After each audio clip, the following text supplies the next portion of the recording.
launch of our newest report on the problem of foreign influence in the American university system.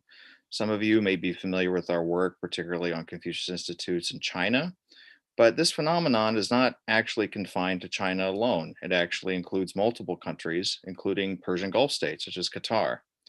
Qatar is one of the states that has used essentially financial largesse to influence American higher education. And today, I'd like to welcome you to our newest report on this problem of the threat it poses to intellectual freedom, academic integrity, and overall to the US university system.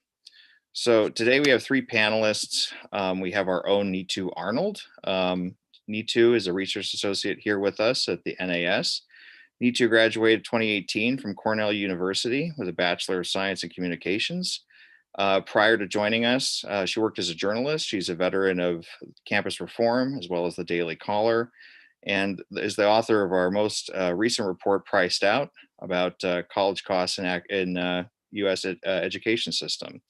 So today she's going to be covering her findings on our newest report, Outsourced to Qatar, a case study on Northwestern University. We also have Michael Rubin.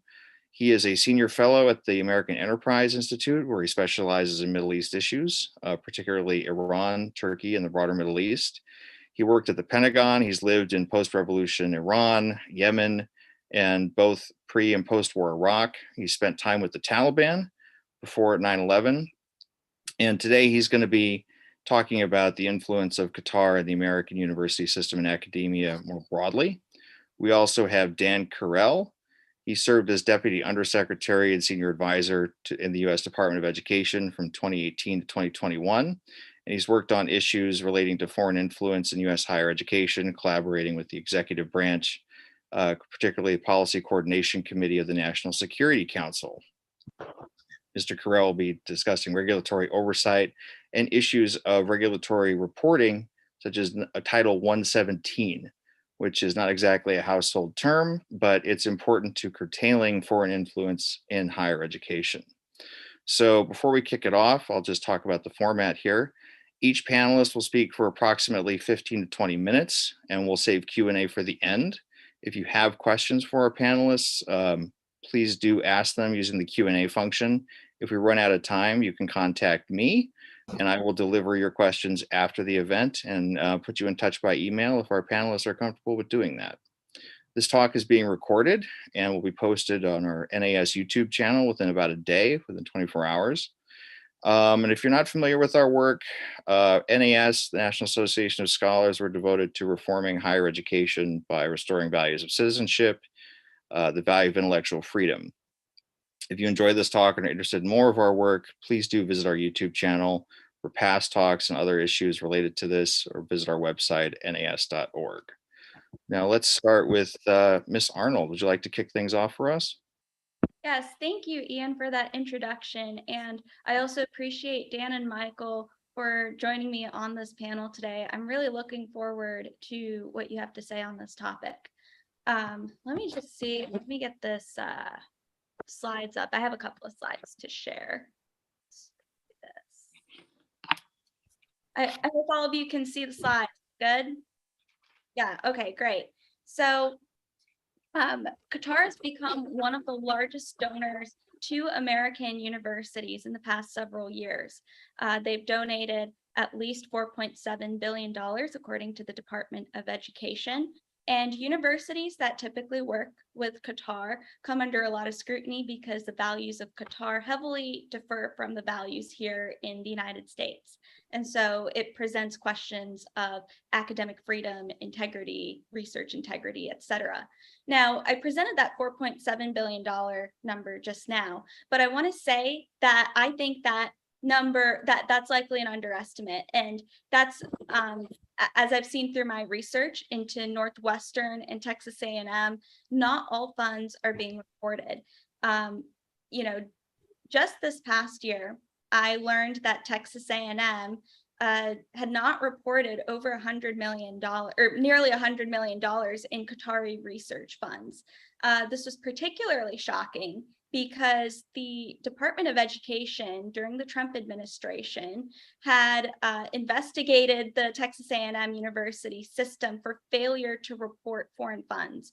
So After that investigation, you would think that Texas A&M would be following the requirements, universities would be more aware of the reporting procedures and would be reporting their funds. But in this case, that wasn't happening.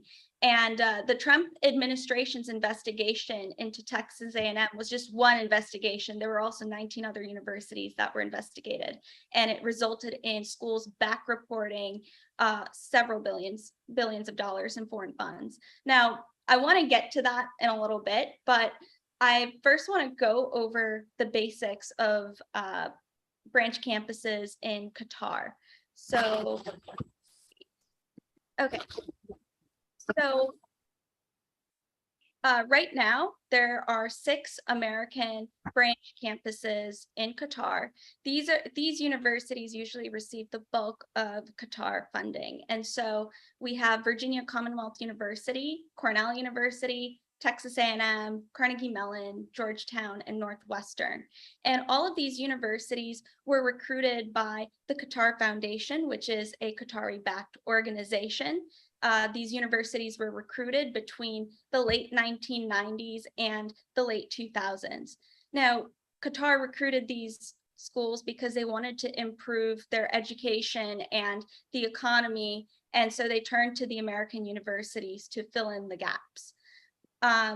Each school has a specific focus area, as you can see. So because I will be focusing more on Northwestern and Texas A&M, I will just state that Texas A&M focuses on engineering education and Northwestern focuses on journalism education. As I mentioned earlier, universities which work with Qatar receive a lot of criticisms because the country has many illiberal practices and the values especially differ from the United States. So there are concerns over worker protection laws, censorship. And so I'll share a few examples just from Northwestern alone. Qatar banned a question from a media use survey conducted by Northwestern University in Qatar, which asked participants in various Middle Eastern countries if their countries were headed in the right direction. And in this survey, it included countries like the UAE, Saudi Arabia, but Qatar wanted to ban that question. As another example, more recent example, in 2020, Northwestern had to move an event featuring a lesbian singer. So it moved it from the branch campus to the main campus. And that's because it went against Qatari social customs. Now, you might think that some of the more conservative social customs in Qatar, while imposing undesirable things like censorship and speech restrictions or press restrictions, it might at least counterbalance the excesses of wokeness that are in our universities. It's a big problem here in the States, but this is not a redeeming quality. The courses are just as woke and they're just as biased. And I actually found at Northwestern that there was a media course that told students to watch out for media bias, but they could only cite examples that were from the right wing, and somehow they couldn't give an example from the left wing. So that's an example of a biased course. Now, former Northwestern professor and University Senate faculty member Stephen Eisenmann had raised concerns about the Qatar campus for Northwestern in 2015 after he had visited the campus. In Stephen's report, he said, he said that faculty enjoyed little academic freedom, and this was due to the fact that many faculty members were ineligible for tenure status, and the dean also had a lot more authority in Qatar compared to the United States. Another issue he brought up was that faculty could get reappointed in either 1, 2, or 3-year terms. And promotion was affected not only by teaching quality, but the amount of research that faculty engaged in. And so Stephen's report also mentions that Qatar's strict censorship and press restrictions could also contribute to the erosion of academic freedom, citing book bans. So he had presented 9 reforms that Northwestern could take to better the education experience for both the faculty and the students in Qatar. And so some of these recommendations I'll say here, he wanted to see a shared governance structure at Northwestern Qatar that could give faculty more of a say in the operations of the program. He also wanted to see longer term appointment schedules for faculty instead of just the 1, 2, 3-year terms. And something else that was recommended was that Northwestern's operation in Qatar should be conditioned upon the country relaxing its speech and press restrictions. So, you know, I talked to Stephen back in 2021, and he shared with me that Northwestern didn't implement any of his recommendations. So despite these concerns of censorship, academic freedom, the working conditions for faculty, Northwestern still continues to operate in Qatar. So the question becomes, well, what's motivating them to stay in Qatar? And so one motivating factor is that they have a desire to increase their reach and influence. The former dean of the university, Dennis Everett, said in 2015 for Northwestern student newspaper that upon conducting the first research in Qatar, that, quote, there was enthusiasm that the Arab Spring might mark the start of a movement towards more freedom of expression. So in other words, the university believed that it could have some influence over the country, and especially in helping it become more liberal and adopt more liberal values. But there have also been benefits for the university. Even though the focus was on the journalism school, many parts of the university have benefited from this relationship. I believe in 2019 or 2020, Northwestern Medicine opened a hospital in Qatar in partnership with another Qatari organization. And so the networking opportunities that Northwestern can get just by operating in Qatar for several years, that can provide many benefits for Northwestern. But another motivating factor here is money. Now, the money that the large amounts of money that you hear about Qatar receiving, that typically goes to the operating costs. And so it doesn't really produce a lot in profits. It's, you know, there's a little bit of profits, but it's not that much. And so there are other ways, though, that Northwestern can obtain more money. So one thing that I'm going to highlight in my report and in this presentation is that Northwestern, along with all of the other American branch campuses in Qatar, have a special privilege to Qatari research funds. And that's through the Qatar National Research Fund. So the Qatar National Research Fund is a member of the Qatar Foundation. It's the research arm for them. And they fund many research-related initiatives. As you can see on this slide, this is a non-exhaustive list, but they fund many programs such as the High School Research Experience Program, which is supposed to give it promotes research education among high school students. There's a Graduate Sponsorship Research Award, which offers research grants specifically for grad students. Now, the awards I've just mentioned and some of the things that you see on the screen right now, those awards can be anywhere from around $5,000 to $20,000 to $30,000. But the one that I want to pay attention to is the one in red letters, which is the National Priorities Research Program, NPRP. NPRP focuses on research projects that are of high interest to the country, whether that be improving the infrastructure to figuring out how to better their media and communications for the country. So this is where a lot of the research funding to American universities go. And so I'll say this one thing, it was a little difficult to understand QNRF funding just by looking into Northwestern alone. And that's because Northwestern is a private university. There is no obligation for them to necessarily share the contracts that they sign. So I decided to turn to Texas A&M University since it's a public university and they are subject to public information laws. So there were a couple of discoveries that I made that I want to share with all of you today. So first, not any university not any American university can just access QNRF funds. A research entity must operate in Qatar in order to apply for Qatari funds. And so these are known as submitting institutions. The second thing I learned was that universities in America that don't have Qatar branch campuses can still benefit from QNRF funds. And that's by collaborating with a university that operates in Qatar. So these are known as collaborating institutions. So just to recap, you have submitting institutions and collaborating institutions. So I'd like to show in the next couple of slides and this one, how this looks like in practice.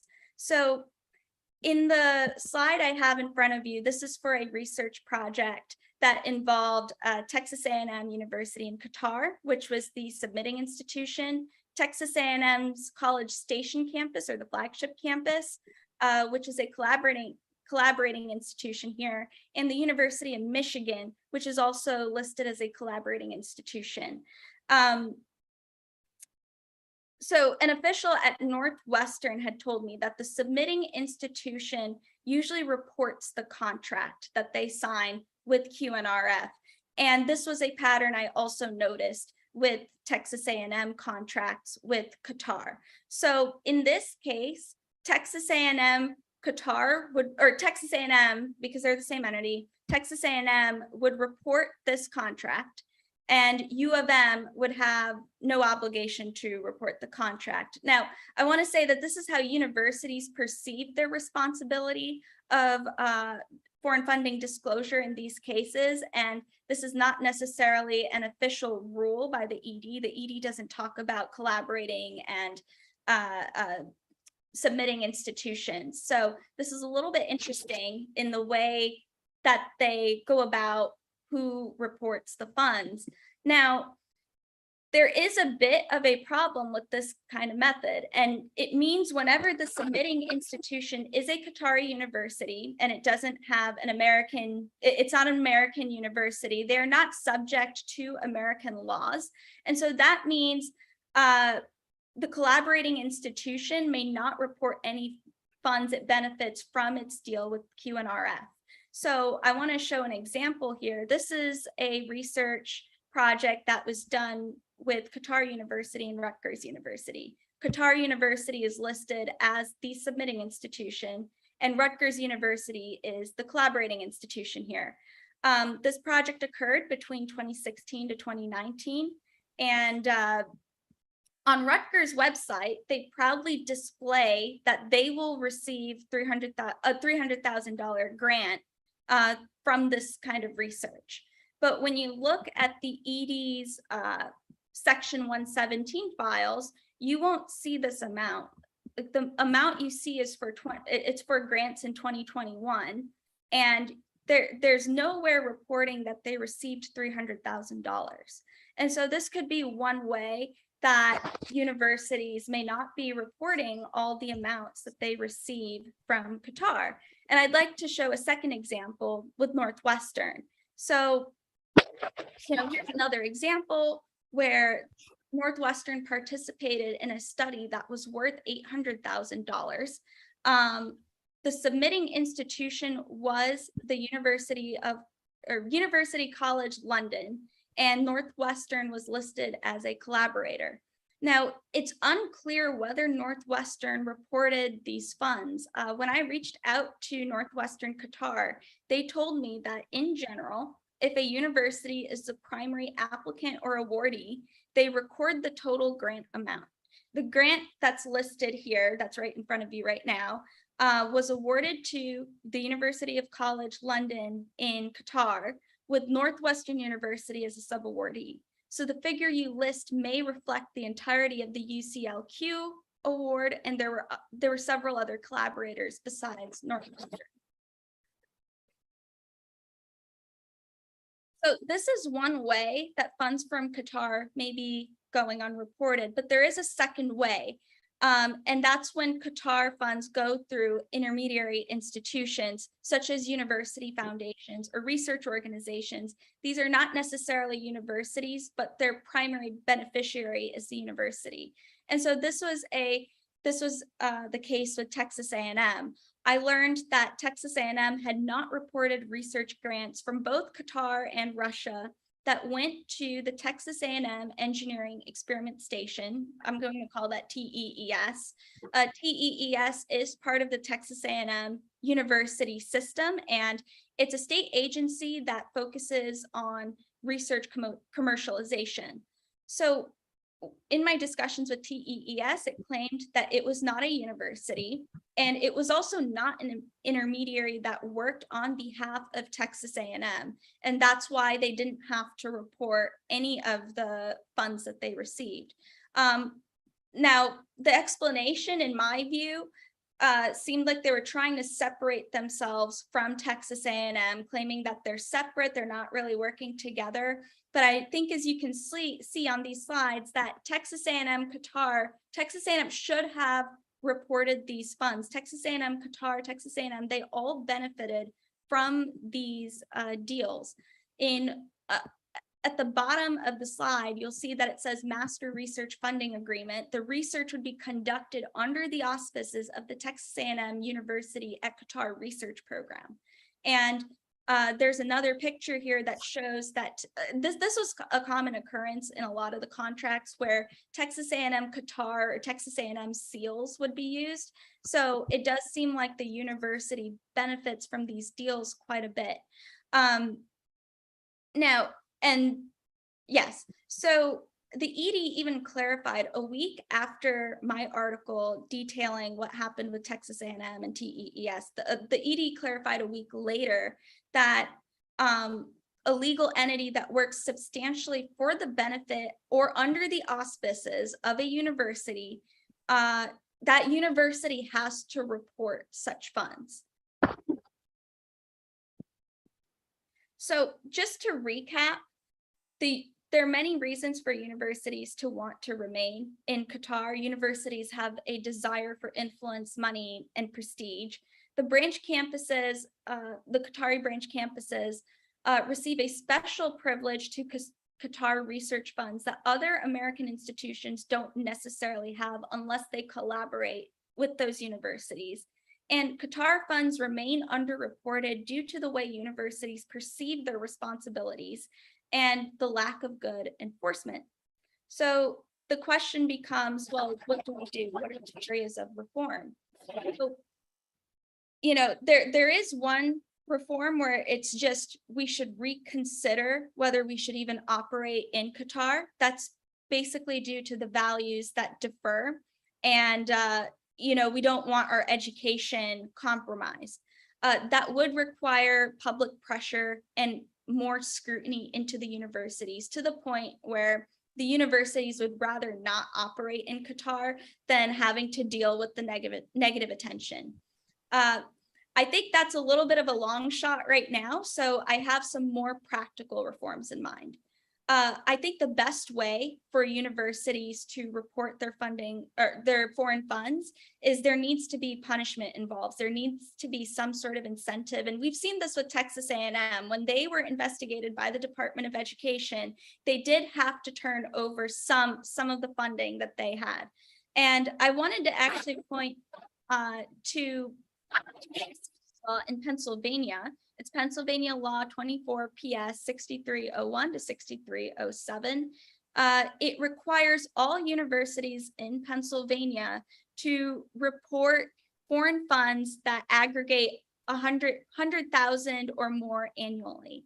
In addition, universities that willfully or intentionally fail to report the foreign funds will be penalized. So they will receive a civil penalty of 105% more, civil penalty of 105% of the amounts of any undisclosed funds.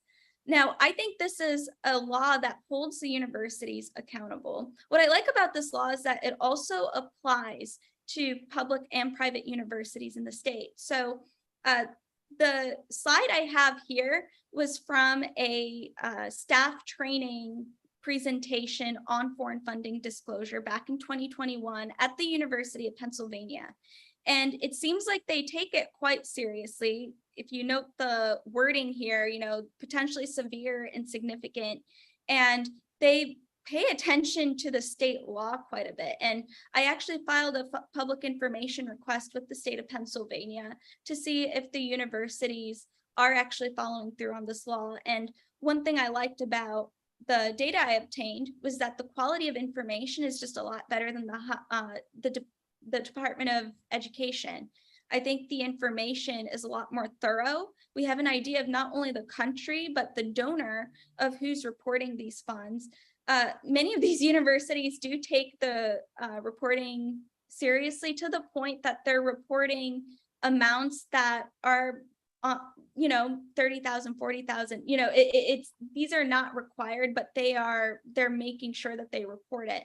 So I do think stronger state laws would help with foreign funding disclosure. And so I would want to see states like Texas and Illinois, if they're actually serious about transparency, making sure that foreign influence is curbed, they should be adopting these kinds of laws. I also think that when the universities do report funds, the Department of Education should require the universities to state the purpose of their funds. Not all foreign funds are necessarily nefarious, but we can't evaluate whether it's difficult to evaluate if it's nefarious or not when the purpose isn't provided. So I will end my presentation there and I will turn it back to Ian. Thank you, Neetu. That's fascinating, the way the money works in the state level laws. Let's turn it over to Dr. Rubin. Doctor, I'm assuming you'll be talking about foreign influence and Qatar's sort of national interest. Absolutely. Thank you so much. First of all, I don't have any slides. My time at the Pentagon really scarred me to the point where I still consider PowerPoint to be the work of Satan.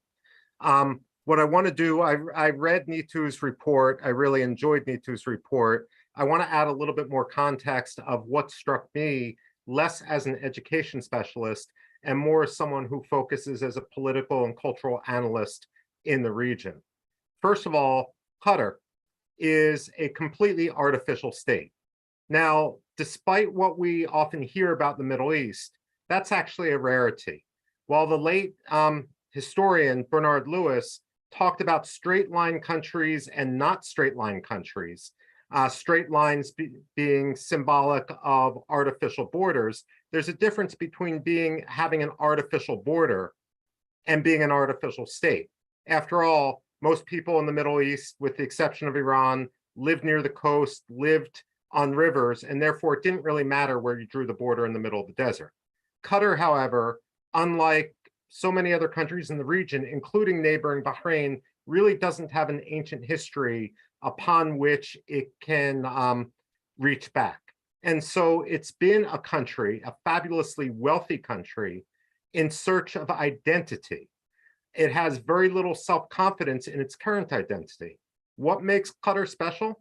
Well, it's one of only two officially Wahhabi countries in the region, the other being Saudi Arabia. But even then, it gets the short end of the stick, because while Saudi Arabia, despite it being, I mean, when you name a country after yourself, it's a pretty good sign you're an artificial country. Despite Saudi Arabia actually being a creation of military invasion and military conquest in the 1920s and 1930s, the fact of the matter is it still has legitimacy as being the custodian of the two holy mosques in Mecca and Medina. And it also, from a Wahhabi, as opposed to just a generally Muslim perspective, has legitimacy as the birthplace of Ibn Wahhab. Qatar has neither. And therefore, as it tries to assert its identity using its money, using its wealth, using its affluence, it's important to look at how it's trying to shape its identity and who it's trying to partner with, or perhaps use, as it tries to build this identity. Now, one of the things I found most curious about Neetu's report, and I thought it was an excellent reporting, but I just was dumbfounded that Northwestern would even advocate such an argument, is this idea that the genesis for this project remained rooted in the Arab Spring and the quest for and I'm quoting, it might mark the start of a movement towards more freedom of expression. The reason why this really struck me as false and as unbelievable is when it came to the Arab Spring was really a phenomena that occurred among the regional republics, as opposed to the regional monarchies. Now, some people had argued maybe the monarchy is a more conducive political system that was able to immunize itself from some of these aspects that led corruption, underperforming economies, and so forth that led to the Arab Spring. I don't think that's the case. I don't think it's a more legitimate form of government. I think it's just the fact that all the monarchies which didn't have the resources to buy off their publics had long ago had revolutions and become republics. So, I mean, Egypt, Libya, and so forth had long ago, Syria, Iraq, had long ago lost their monarchy. The monarchies which survived, the GCC monarchies, including Qatar, or Jordan and Morocco, which aren't wealthy but are heavily subsidized by states among the Gulf Cooperation Council, basically had absolutely no interest in liberalizing. If your goal was to liberalize, if your goal was to change society, Qatar would be the last country that would be willing to do this because it was most insulated from the need of doing it. So that also struck me. Now, what about this issue of improving education, which was also put forward by Northwestern? I mean, when I read Neetu's report about Northwestern's explanations, Northwestern's behavior, what I was really seeing was a decision which had been made, and then after the fact, the university administration was trying to justify their decision. And it became clear throughout all this that perhaps money was the main motivation as opposed to any of this window dressing. So when I look at this notion of improving education, what I come to, for example, is the refusal to address any of Stephen Eisenmann's recommendations, especially when it came to speech freedom. And again, I want to compliment Neetu on tracking down that and tracking down the fact that none of these, it's one thing, I mean, universities love having press releases and academics love issuing their recommendations. It takes a real scholar to track down the fact that none of these recommendations were actually met. And the one that really strikes me the most is the lack of emphasis on speech freedom. Now, when I look across the region, there are other models for transforming education. While I'm not a huge fan of Saudi Arabia, I mean, a reformed absolute monarchy is not a democracy, it's still an absolute monarchy.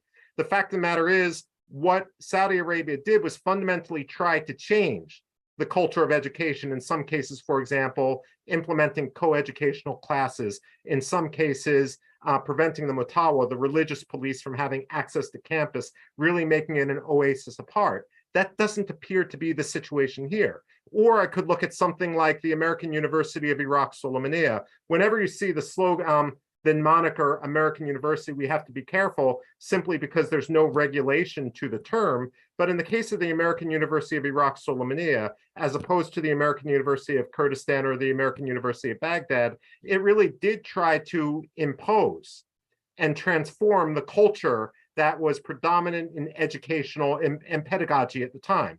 And that, again, doesn't seem to be what's happened here, because if it was, then Northwestern University in Qatar would be at the forefront of championing free speech, of free debate, especially if it wants to link itself to journalism. But this clearly wasn't the case. Now, if we posit that Northwestern University's motivation was money of some sort, if not directly, then indirectly, as Neetu just explained, then what is Qatar's real motivation? And part of it, again, as I said, in the broad picture, is a country in search of legitimacy, in search of an identity. But the Al Jazeera angle is also what caught my eye, and this is the section on which I'm going to be concluding. Al Jazeera often talks about press freedom. And indeed, when you look at how Al Jazeera made a splash on the international stage, using Qatar's tremendous financial resources in order to subsidize correspondence in places in the world while many Western organizations are contracting their media presence. That's all well and good, but the big caveat is Al Jazeera was never able to report with the same principles of freedom of speech or freedom of media, freedom of press, about events in Qatar as it did outside Qatar. So that should have been a big red flag. And going into an actual partnership with the Al Jazeera America, even though that has since gone defunct, certainly is a cause for concern. Now, this should be a greater cause for concern as I just extrapolate from Neetu's report, because Qatar and Al Jazeera aren't the only countries that pursued this strategy. Russia, of course, has Russia Today. Turkey has TRT. China has its own global media networks and so forth. And when it comes to RT, we require them to register as foreign agents under the US Justice Department Foreign Agents Registration Act. Now, ultimately, I think they stopped broadcasting. TRT has formally recognized under US Justice Department FARA registration. If Northwestern University is going into partnership with Al Jazeera, and Al Jazeera essentially acts as a foreign agent of the state of Qatar, and there are moves underway to try to force any sort of American affiliate in the future of Al Jazeera to register as a foreign agent, where would that leave Northwestern University? Would it be a university dedicated to liberal arts, dedicated to free inquiry? Or would it be forced not only to declare its money, which it's getting, but actually declare itself as part of a Qatari scheme in order to broaden a Qatari perspective that meets the criteria of being a foreign agent? But with that, I hope I've been provocative enough.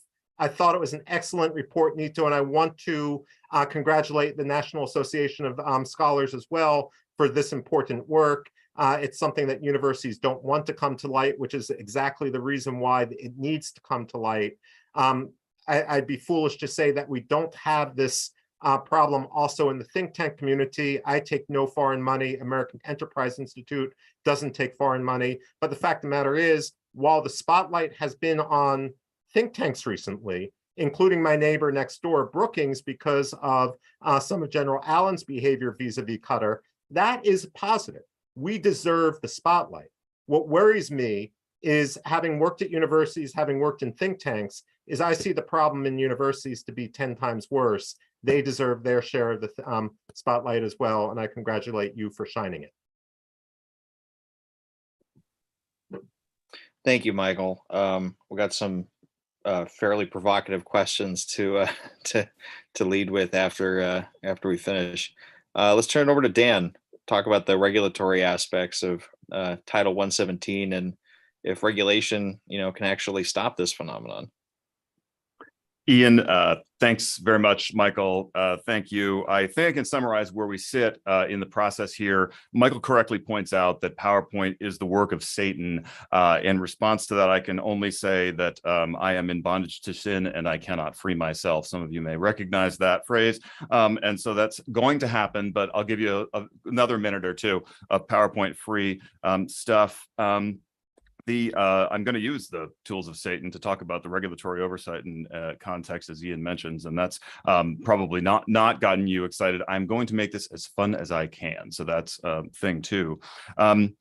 I will just echo, and I know it's been said a lot, but my thanks to National Association of Scholars, but let me kind of try and make it more concrete. If you wonder to yourself, as I think is reasonable, as I have wondered in the past, does writing white papers and does doing this kind of work actually make any difference? I'll say that, when I was at the U.S. Department of Education and I wound up, to my good fortune and didn't intend to, working on these matters, I was literally using commandeering and taking my own notes in and versioning a spreadsheet that was originally created by the National Association of Scholars. This had to do with 117 stuff connected to China, not our topic today, but they then discovered that everybody else in the government, to the extent they were working on this thing, were doing the same thing. And that if it hadn't been, it wasn't, someone had to do it. Someone had to do the work to begin with. And so these things make a difference. I'm grateful to National Association of Scholars for kind of their continued persistence on the matter. And with that, let me kind of dive in. I'll say a couple of points up front. And then the next thing I'll do after that will be to fight with my computer to try and make the slides show. And if I win that battle, then we'll have some data to show and talk about that. You know, up front, major points for me. One slightly contrarian point. It's not, I don't think, contrary to the points of the fine study that's been written here. But overall, when I look at this kind of situation in terms of a foreign government that's you know, putting money into the system or just making tactical moves to, you know, have an impact, I think oftentimes there's a presumption of a couple things going on. One is, hey, they're trying to insert their values into our system. And I just think that it's sufficiently hard to do that I doubt that that's a primary goal. And I think we don't tend to see evidence of it. What I think you see in this case, and Michael's a better judge of this than I, but I would say it's very similar to what you see in the case of China as well, is the primary and overwhelming goal is to normalize the regime and to normalize its values as much as possible in order to create space in public opinion, Western public opinion, and to create opportunity for, you know, that group to operate. And so it's less, I mean, to some extent, and I think you see this with the China examples, I think you see this with other countries, they almost go to some lengths to try and suppress, right, the sense in which their values might be different from ours in order to try and project an impression that no, in fact, it's all the same. And that just creates, I think it's very effective. I think it's very successful when you have organizations as elite as Northwestern and, you know, all the other ones we're talking about here that are on board and are implicitly supportive, right? So the other point I guess I'd make is I don't think it's worth just reflecting, if we ever lose sight of this, on the incredible symbolic power of important brands. The Olympics, the World Cup, universities, I mean, these things are tiny at the end of the day, right? Maybe not by budget, but the number of people in the scheme of things that actually work at Harvard, Oxford, Northwestern, whatever, it's just not that big of an institution, but they have a global impact that's enormous. And there's a reason why regimes that are trying to project soft power in order to create space for themselves are attaching to these institutions. At some level, they're quite a bargain, right? It might be a lot of money. It may seem to us like a lot of money, but in the scheme of things, I think they're actually a pretty good bargain for these regimes. And I think that's kind of why they're out there. I want to talk a little bit about some of the different tactics people take. So as I promised, I am going to share my screen to the best of my ability. And it may take a minute for me to do it. Hold on. Microsoft PowerPoint unknown. That does not seem like a promising title, but I'm going to press a button and see what happens. Okay.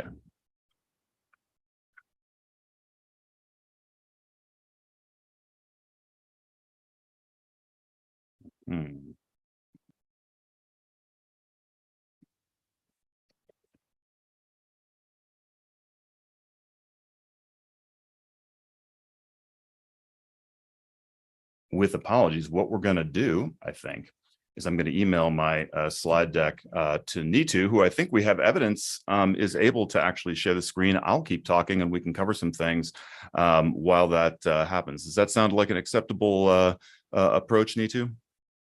Okay, so what do you want me to do with the slide deck? Because I just shared my screen. You're right. Right. So if I send you the slide deck, it might be, I'm going to try this one more time and see if I can make it work. So you can go at the bottom of your screen and there's a share screen icon.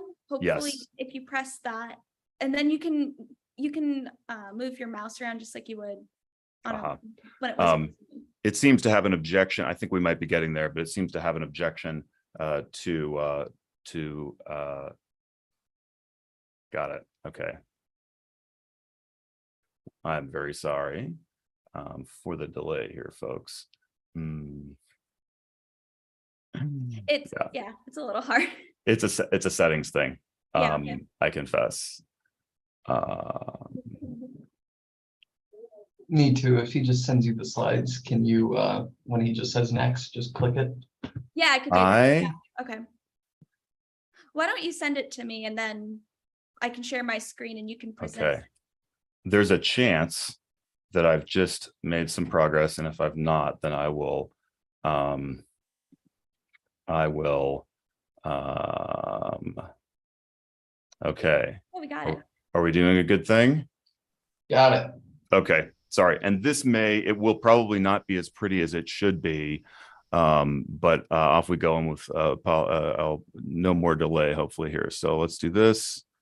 And then we're going to go to, are you looking at a good version of it? Can you see the full slides? I can see the slides. I can see like the full slide and then it says next slides if that's what you're going I for. understand. You can see Okay, it. got it. All right. I'll try and look, we're going to have to, if we can live with this version of it, we're going to run with that. Is that okay? Yeah. Yep. Okay. Sorry, guys. I'm on a Mac and it is new to me. So I just briefly wanted to talk a little bit about what must schools actually disclose. And I'll be quick about it because the statute is pretty simple, but there's some devil in the details that we need to consider. And I've spent a lot of time getting after those. There's only a few details that we have to care about. And so you can see here, if you're able to see on the screen, the basic rule is if a school receives something $250,000 or more in value in the course of a year, so it could be a combination of contracts or gifts, or it could be a single thing from a foreign source, then they have to report it. And there's 2 every 6-month reporting cycles that they're supposed to report in the next cycle. One thing to keep in mind about all of this is that the enforcement mechanism isn't quite non-existent, but it's close. And the penalties for not doing this are not quite non-existent, but they're close. The current administration, we don't see evidence that the current administration is pursuing any enforcement related to this. And so we do, though, see that schools are continuing to disclose and to disclose far more than they have in the past. It's just that if they weren't, it's not really terribly clear that there would be any repercussions, and doesn't feel like there will be during this administration. So that's the basic rule: $250,000 or more, you have to disclose it. Below that, it says basically, what do you have to disclose? Well, unfortunately, when you read the law, just plain English, fairly closely, there's a lot of this simply requires that you disclose aggregated by country what's been given. So if you follow just the letter of the law, you'd say, okay, fine, we got $1.2 million from Canada last year, and you'd say nothing more at all. That's a possibility in this reading of the law if you don't have some other conditions that might apply. And so that's sort of section B as to what's required. It can simply be the aggregate amount. So that tells you kind of not much. And a lot of times if you go into the Department of Education's data set these days, that's kind of what you find, is you'll find the most recent reports especially just say very general things that are quite unhelpful. But section C here at the bottom of the slide says additional disclosures for restricted and conditional gifts. And so the place where you get a little bit more action here is under the statute, if the gift is restricted in some way, if it's conditional in some way, then you're supposed to provide more information, and then we'll have a little bit more to work with. In the statute, there's a couple of key definitions here. One is, what is a foreign source? That's on the left-hand side of this slide. And I just wanted to kind of show that to you without getting into it too much. The short of it is, if you can probably dodge this fairly easily, but the last provision there says a foreign source is obviously a citizen of or a foreign government, whatever. So no one would dispute that. But then you say, well, okay, well, what if you just give it to a nonprofit in the United States who then turns around and gives it to the university, which there certainly are arrangements like that.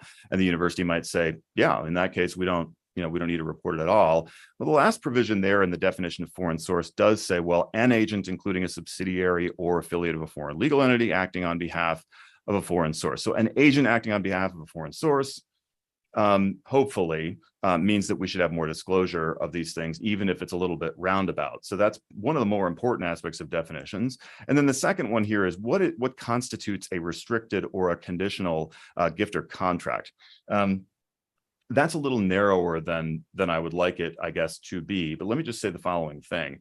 If you think about it, most of these things really are contracts.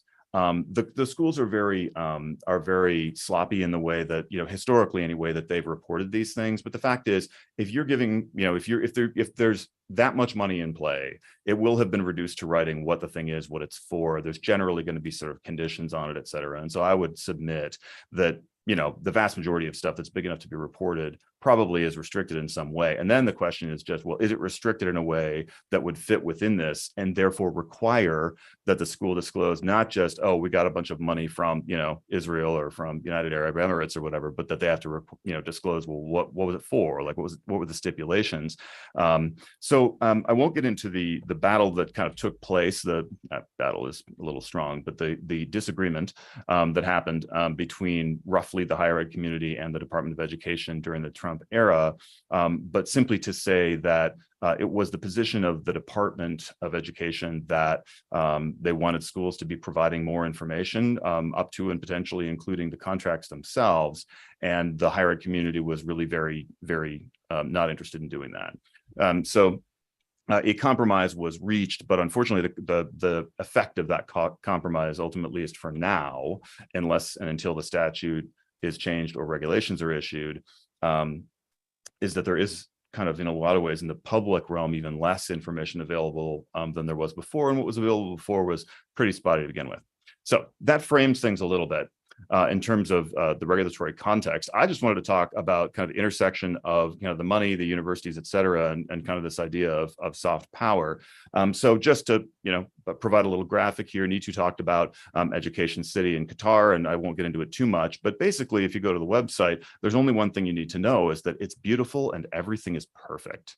And as I kind of said before, I really think that that's really one of the primary goals. And that's a primary goal of China being involved, for example, in US higher ed too, is to just project this very pristine image, which is the only point of a Confucius Institute, really, is to just project a very clean or a very curated image.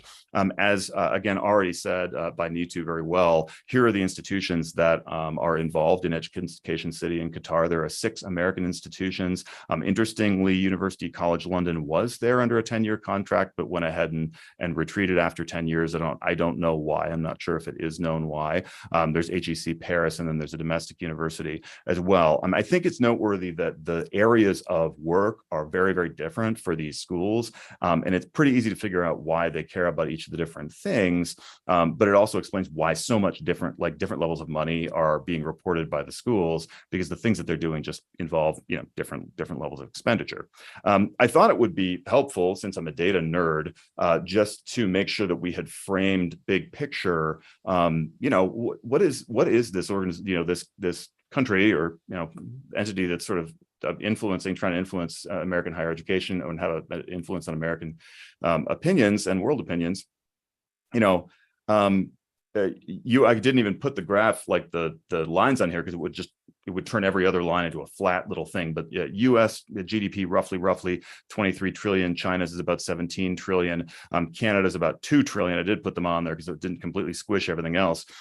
Israel, for kind of reference, of a somewhat smaller country, is 480 billion, and then Qatar is 180 billion per the World Bank in annual GDP. So Qatar is 10% the size of Canada and 1% the size of the United States, right? That's what we're dealing with in terms of sizing the thing. You'd think, well, gosh, for a country of that size, how could they have, right, the kind of money to throw around? Well, high concentrations of wealth, obviously, and not everybody in Qatar has access to that. So Qatari money in US higher education, again, just wanted to kind of spread it out. And I didn't intend for you to be able to actually read these numbers here, which is why I put a little box in. The point is to look at how concentrated it is. And so unlike China, and I'll just show you the shape of China's work in the next couple of slides, Qatar has really chosen, and I think this is a sensible tactic from their perspective, they have really chosen to say, hey, we're going to just focus our fire on basically a handful of institutions. So you see them here, Cornell, and this is just what the institutions report, as Neetu said. So is it true? Is there more? Probably there's more. Is it all, it just depends. There's also, I will note that accounting practices in higher education, if you can even call them that, tend to be sort of atrocious. And then the stuff that gets reported in the 117 portal, we know just from having spent a lot of time of it, is especially atrocious. And so it could also be that some of these numbers are overstated. I think that that's quite possible, just because there's a lack of attention being paid. And some of them appear to be estimates of the value of a contract over some period of time. And again, you can't quite tell because so little is being disclosed by many of the schools, but that's just a note. So Cornell, 1.5 billion, Georgetown, 680, Carnegie Mellon, Texas A&M, Northwestern, 539 million, at least according to this data. And this is kind of over a period of time. It's not right up to the very present, but it's over the life cycle of the data set until I think it was 2019 or 2020 is what I cut for this. I want to just point out though, so you've got these top 6 schools on the list, or the 6 that we were looking for and expecting to see, but then you have Houston Community College. What's going on there? Now it's only $30 million. You've got Xavier University of Louisiana, which is a historically Black college. It is the only Catholic historically Black college. And then you've got Tulane. Tulane and Xavier got money from Qatar after Katrina. And I don't know the whole thing behind that, but again, soft power, influence, goodwill, whatever. And so they gave some money there. I thought the Houston Community College thing was worth a click to kind of illustrate some of the stuff that goes on. Again, not knowing all the motivations behind it, suffice it to say that in this case, although I do think that Qatar and other places like, do put some effort into trying to conceal some of the ways in which their value systems are different, they're not always able to be fully successful. And so without getting into all the details, suffice it to say that this effort for Houston Community College to do a partnership, because they did a sort of a partner campus, not so different from what we're talking about with Northwestern. The idea was to be, educating Qatari nationals and to have exchanges and all this kind of stuff. But they had let's just say sort of rather significant issues, including in some cases anyway, teaching on a fully gender segregated basis. So that's interesting. I will come back to that a little bit later. So with that little brief digression, what I'll say is on the soft power and influence thing, China spreads its money much more, I don't want to say thinly, but much more broadly across institutions. And I think they're much more of a bargain shopper. And so when you spend a lot of time in the data set, you'll really see that I think they're smart for the most part in the way that they spread the money around. I think they make it proportional to what it costs to sort of buy the affections of the institution.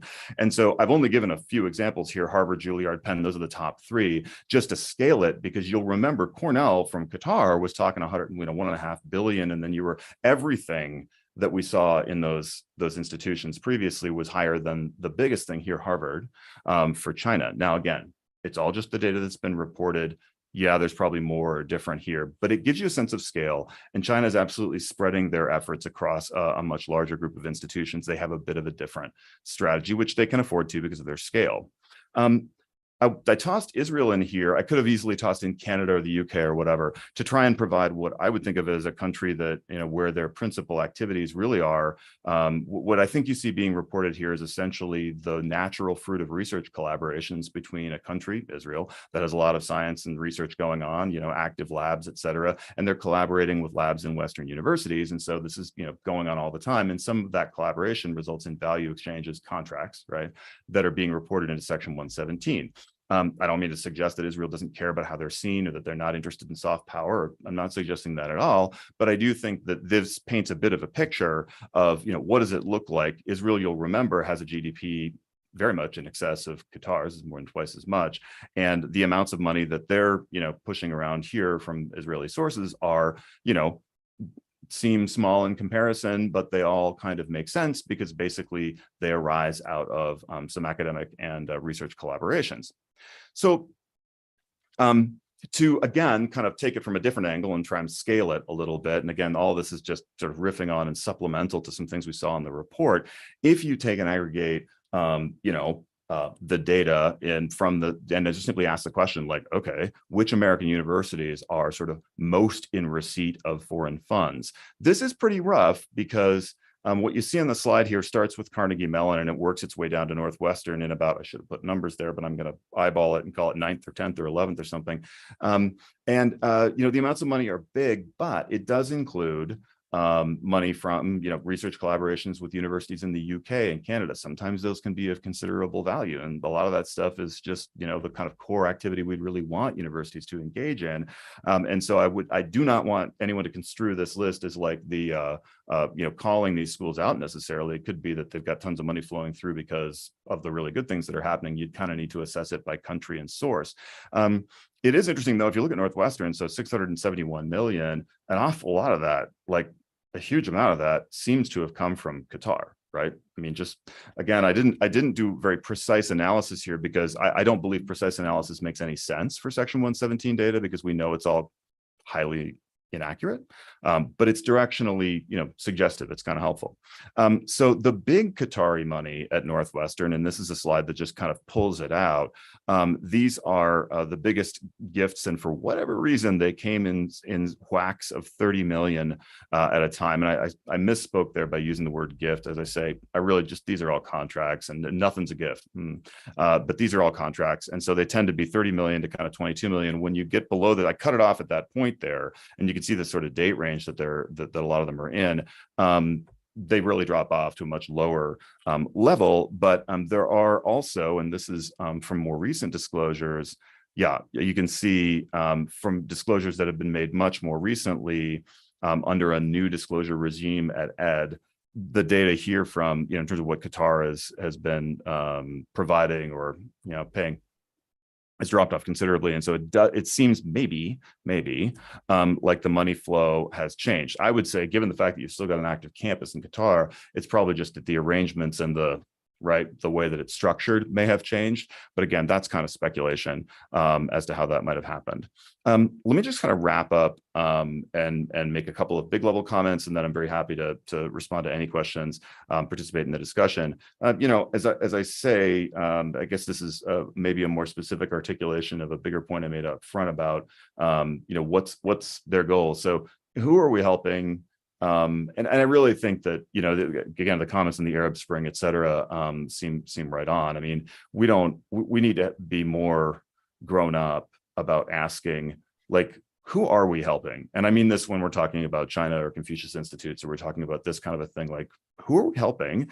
And I think private institutions, and I'll say acutely multinational corporations, are far worse, in my view, even than academia, believe it or not, in simply not, it's not in the culture of those institutions to ask that question. To me, it's weird that in higher ed, we don't ask that question, because higher ed, whether you agree with the values or not, I think every school will say that they're a sort of a values-driven or a mission-driven or whatever organization. But then when it comes to this kind of stuff, they'll just sort of make up some pretty thin, explanation of how it's missional. And by the way, there's a few $100 million coming our way. So who are we helping? What's their goal? Like, what are they really trying to get out of it? It's not that hard to figure this stuff out. The third point I'll make there, and Neetu did a nice job of pointing out, while there are many, and I believe the biggest and most affluent, richest schools that construe Section 117 narrowly. In other words, they view it kind of like paying taxes. So they say, okay, we're going to closely read the law and we're going to disclose only what we have to. Of course, when it comes to disclosure regimes, the law sets a minimum. The law is not setting a maximum, right? Like the Department of Ed is not saying, oh, you're not allowed to disclose more than this. They're saying you have to at least disclose this much, but nothing in the world prevents you from disclosing it either to the Department of Education or on your website. And there is a general sense of transparency, and schools indeed do this when they want to blow their horn. Right. So they say, well, we do this great thing, and they do it all the time. But when it comes to the actual money, the contracts and the arrangements, it sometimes they become a whole lot more limited. And so I think one thing to say too is there's nothing at all prevents a school from going beyond what the law requires minimally. And I would submit that even for private institutions, because they are missional institutions, and by the way, they take money from people who've given them their personal fortunes upon their death, et cetera, they're charitable institutions, it's not unreasonable for them to conclude on their own that they should be maximally transparent about these kinds of arrangements. Fourth point I'd make is grant conditions. What are the grant conditions, right? So some of the things that I think are of interest when you get into some of the legal nitty gritty is, what are the obligations when you take grant money from the Qatar Foundation? The gender issues point there, I alluded to this with the Houston Community College thing. And again, without getting into a complex legal sort of issue, the question of whether Title IX applies only within the United States or outside the United States is a point of disagreement. Now, there's so much disagreement over Title IX because, well, Title IX doesn't say a whole lot, that this is one that maybe you haven't paid a lot of attention to. But under the Trump administration, roughly, we tried to constrain the application of Title IX to more or less apply in the United States, and more or less apply, on campus as opposed to off campus generally, it would appear with the proposed rule that we have now from the current administration that it may be shifting back, right? We don't have a final rule, but it could shift back more in the direction of applying in some instances even extraterritorially. And so if that were the case, and depending on the shape of the reg, this kind of stuff might start to look a little more like questionable, right? So you've got these arrangements. It's just very difficult to imagine that you could run a campus in Qatar in a way that would meet Title IX's kind of standards. And then finally, there's employment issues too, right? So there's employees of these organizations in Qatar. And again, is there any extraterritoriality there? Or is there any obligation of Northwestern and the other universities involved to meet, even minimal standards of employment rights? What are, for example, the criteria for being allowed to, work at these institutions? There are not it's not an open environment. It's not like everybody can vote over there. It's not like everybody is treated the same based on their background and everything. And so I think there's some interesting employment questions too. I will stop there. And again, thank the National Association of Scholars for the opportunity to address this, and look forward to questions and comments. Great, thank you, Dan. I kind of have a question to sort of kick everything off here. Dr. Rubin, you talked about Qatar sort of being this artificial country, and I'm wondering, like, what is there aside from just legitimacy buying, because it is such a small country? Qatar has to basically buy a military and from abroad, and a whole host of other aspects that it requires just to function as a nation state, if you want to call it a nation state. With its influence in education, is it using this to sort of prime future elites, or is it investing in education to essentially train all of its human capital that it needs to function as a country? Because it seems fairly diverse, the different areas that it invests in terms of education. So I was hoping to get your thoughts on that. Okay, well, I'm not going to voice some grand conspiracy theory that this is a mechanism to change the thinking of world elites. I know that's not what you suggested, but if we look next door at the United Arab Emirates, and much more specifically at the Abu Dhabi Investment Authority, which is in charge of their sovereign wealth fund, what we find is that they will, on one hand, recognize some of the difficulties in education, often at the secondary school level, identify talent, and then send them abroad in order to pursue a subsidized course of study, on the understanding that they will then come back. And Emirati citizens are a rarity inside the United Arab Emirates, just like Qatari citizens are a rarity inside Qatar, and that they would have that training. There's models other than simply trying to replicate everything at home. The fact that Qatar has chosen to replicate the university model at home with some important caveats suggests to me that they're much more after prestige, although ideology still plays a role in how their worldview goes. And look, the universities, as Dan had said, are only part of the puzzle. You also have issues relating to World Cup football and other high-profile events as they try to expand their brand. So in this case, I do think that it's not that I simply don't know the full answer to your question. I'm not sure whether Qatar fully understands or fully knows the full answer to its questions as well. I do think it wants to leverage its options, but what we do see is that they have certain red lines which are incompatible with American liberal arts education, especially when it comes to freedom of speech. Just one other quick point I would make, as Neetu and Dan talk about how the universities will leverage influence through perhaps grant money and not being fully transparent. When I've talked as part of the Alexander Hamilton Society, when I've had the opportunity to speak on other campuses, and also having college classmates who are now administrators or married to administrators at various college campuses, one of the interesting contrasts we have is between Qatar, which has been pretty competently and exhaustingly detailed on this issue, and Saudi Arabia. Saudi Arabia might issue grants, but when I talk to administrators at other colleges, they also say that they're trying to assert influence by the recognition that many Saudi students going to universities abroad are paying full tuition at a time when almost no one else pays full tuition, and universities become reliant on this. I think this also goes on with China to some extent.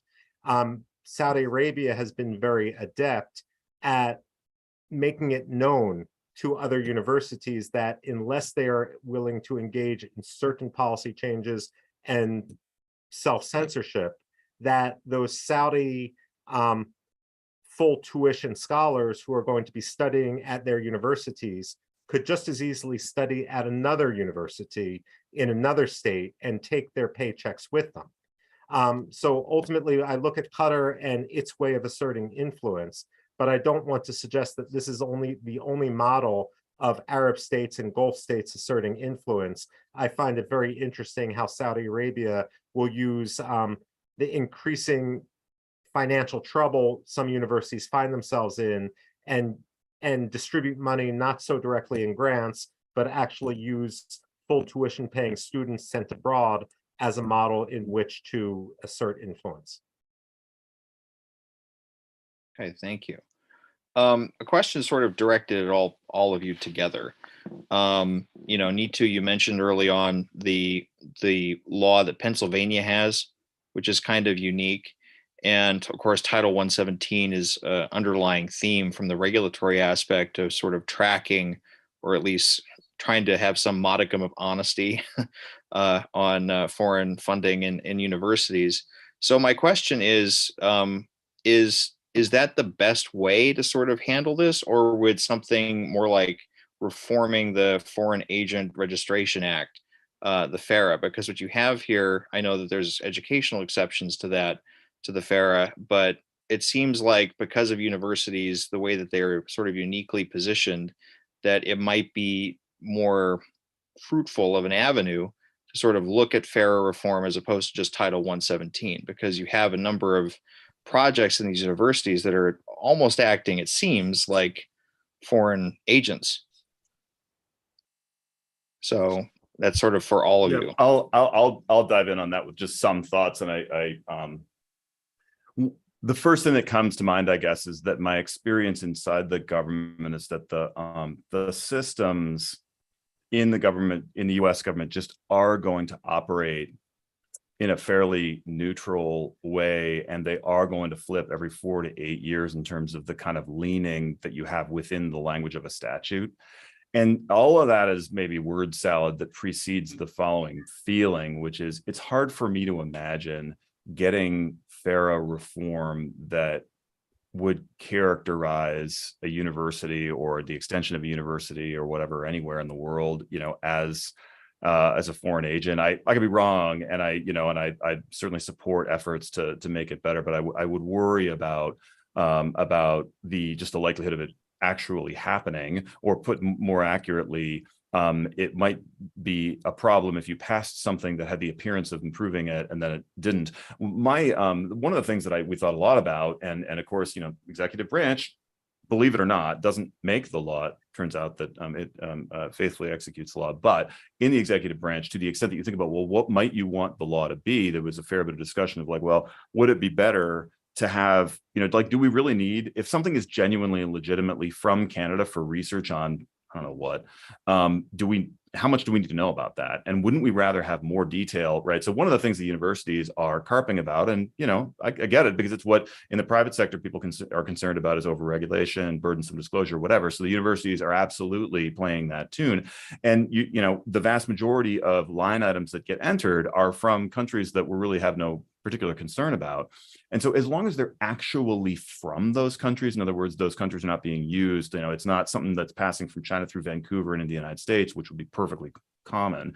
As long as the universities are being forced to really think hard about where did this come from, I kind of have the view that we might want to focus our attention on true sources that we care about, maximize disclosure about those sources. I don't know if we need to or want to characterize them as foreign agents or not, but we might, I think, narrow the aperture a little bit and say, okay, universities, if it's really from the UK and Canada, whatever it is, France, and it's for a research purpose, maybe you're disclosing just the shell of it, like what is required now, but we actually want the contract language if you're dealing with, these kinds of, Qatar, we make your list of countries. Right. I'd like to chime in on what Dan's saying. Like, I agree that I think Section 117 needs to be reformed, and particularly, like, my interest in Section 117 is partially because I work on higher education policy. That is my focus area. But I would say that as somebody who likes to work with data, as somebody who likes transparency, it's really difficult to not. It's not always so easy to figure out where all these funds are coming from, who's responsible for the contracts. And it's also inefficient when you have to keep turning to the university to get these contracts when they could easily be available on a website. We have technology today that would allow more, it would be easily accessible. And the amount of work that it takes just to look for all of this information, this could all be streamlined. So it's not just about, there is a transparency component here, but it is also about making the process streamlined. Right. And to sort of piggyback on that question, related to the Pennsylvania law that you mentioned, Neetu, it's an interesting concept. Like, what role do you see federalism playing in terms of state level regulations where this might be applicable to this phenomenon of foreign influence from abroad? Yeah, one thing I liked about the Pennsylvania state law was that, so this has been in place since 1986. Now, I wish the Pennsylvania law, it was a little bit more prominent on the Pennsylvania Department of Education's website. It took a lot of digging to even find that. And again, accessing Penn's website to find that training manual, that is not necessarily accessible to the public. I knew people, so that's how I was able to get access to it. But I think the state policy is quite strong.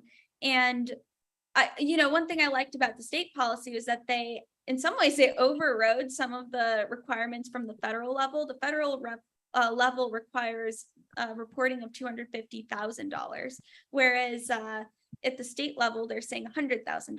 And I think they go even further by saying that we're going to apply this to, it doesn't matter if you're a private university, you will be subject to these laws, which means transparency. They're promoting transparency.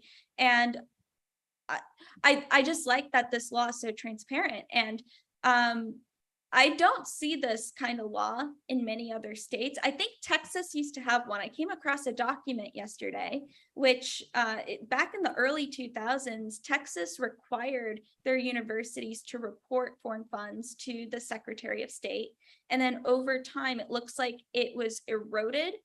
So now it just relies on the federal government. And so I think that's an example where that's not very transparent. And so I do think a lot of this, foreign funding disclosure, it could be addressed by the states and they could impose their own policies. There may be other states where they want to take it a little bit easier. So they may say only public universities have to report these funds. I believe that's the case in Illinois, but at least it's at the state level. Okay. So maybe that could be a model for other states to follow, like the Pennsylvania law. Here's a question that kind of builds off of one from the audience.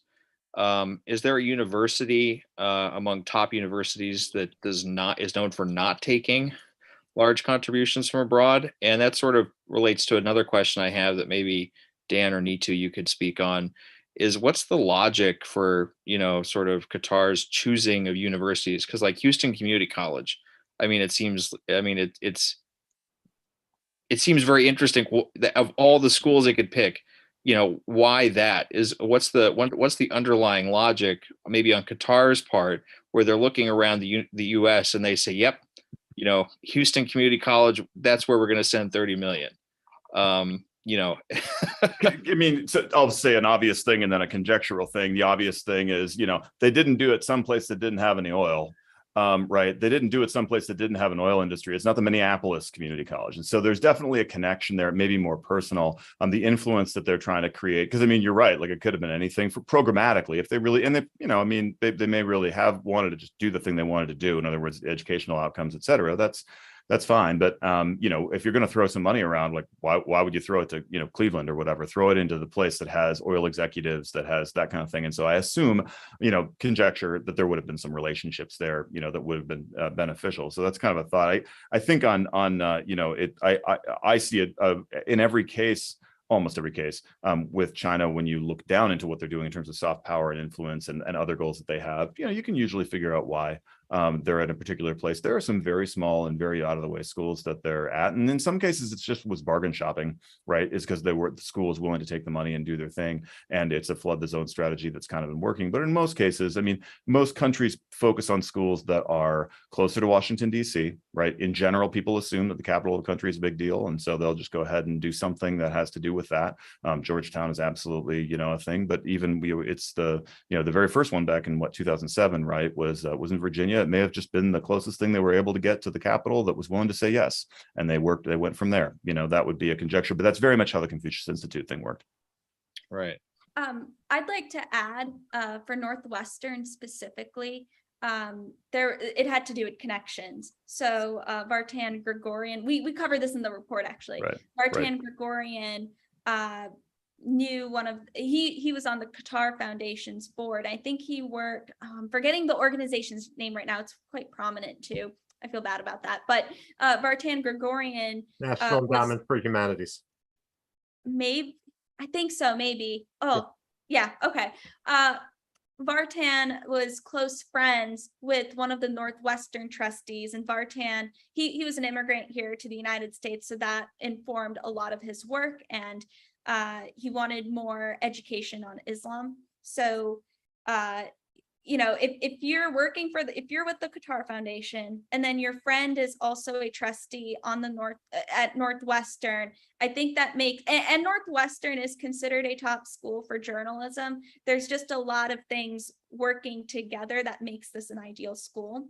There's also something else I've thought of, and I don't know if this applies across the board, but I think for university, like some of these universities, they want to work with Qatar, they want more research funding, but a lot of the schools I noticed on this list, maybe I'm going to say with the exception of maybe Carnegie Mellon and Cornell, some of these schools are just not as prestigious. Like think of Virginia Commonwealth University, they're competing with UVA, for example, or Texas A&M is competing with UT Austin within the state. I think Northwestern is also considered an exception, but I don't know, like maybe there's a prestige factor here. And for some of these other universities, you can always just get more prestigious. Like there's nothing, that's one of their drives. So maybe that's a component here too. But I think connections may matter more, like who you know, who you work with, and what that school is particularly known for. Right. And to go back to sort of the question from the audience, are there any known universities that you would hold up as a sort of model of virtue when it comes to foreign funding, or at least reporting? I wish I had a better answer than what I'll offer. I'll try and be brief. When a school isn't reporting much foreign money, so through the lens of Section 117, when a school isn't reporting much foreign money, the first thing is to go, well, that's because they're probably taking a bunch of it and they just aren't reporting it for whatever reason. And I do think in some cases in the past, not anymore, but in the past it was oversight, it was whatever. But now everybody's perfectly aware of the requirement. And so, that's one thing. It's a little bit hard to crown a champion because you might be crowning the one that's actually most culpable of not reporting or underreporting, concealing it or whatever. And then I'll say, I haven't done the work to say, okay, well, through our best lights, knowing what we know, what are the institutions that are reporting pretty completely, but then you go down the list of what they're reporting and it looks, assuming for the questioner's purposes that we're not worried about a collaboration with the University of Toronto on some kind of an immunology thing, that they're reporting as much as they can and it looks like it's all really good stuff. I haven't thought that through. I don't know the answer to this. I'm just asking the question. Hillsdale, for example, prides itself on not taking funding from the United States government so that it doesn't become beholden. Does its policies and schools like it extend to foreign funds as well? No idea. So that would be Grove City, Hillsdale, Christendom, and a handful of others, right? Yeah. And in truth, when you look at a typical liberal arts college, and I'm a product of that sort of system myself, they haven't attracted the attention in many cases, even when you look at fairly elite ones, right? So you take a look at your elite liberal arts colleges, they don't tend to appear to have a lot of attention from foreign governments. It really is much more your R1 research institutions, generally speaking. Yeah. I think, again, going back to the state laws, I think the stronger your state law, and again, the punishment that's associated with it, I do think that would give universities the incentive to report. Like since the Trump administration's investigation into several universities, as Dan said, they're well aware of the rules now. Hopefully they are. And, I know University of Pennsylvania, there are many things we can say. They've accepted so much funding from China. They've accepted so much funding from here or there, right? But I did take a look at least their state reporting. And from what I can tell so far, and I would need to look into it even more, but from what I can tell so far, that was quite detailed. It was I was quite impressed with that. But again, I think that's because of having strong laws and having strong incentive structures in place. Otherwise, you can't rely on the university to just do the right thing on their own. Neetu, I have a question. I don't mean to put you on the spot, but since I'm from Pennsylvania, Okay. From Philly actually, and since you've cited that law so many times, whenever I go to a public area and see a sign, for example, saying you're warned not to dangle your toddler over the alligator pit, that always strikes me as someone did something stupid and then there's a lawsuit and now they put up warning signs. What was the genesis of the Pennsylvania law? What sparked its creation?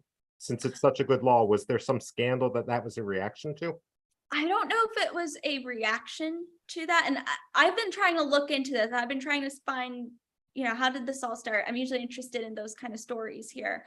But so when the Pennsylvania law went into effect, this was the same time that a lot of people were warning about Saudi influence in the universities, like at Georgetown. And this is where the conception of even foreign funding laws was coming in at the time. And so I just wonder if Pennsylvania took that seriously. I was asked this question by somebody yesterday on whether there was a scandal that may have prompted such a law. I mean, it's a very interesting law. It's very strong. It does make you wonder who was in leadership at that time, like who all was there to make sure this law was not only implemented, but it stayed for so long. That I think is quite impressive.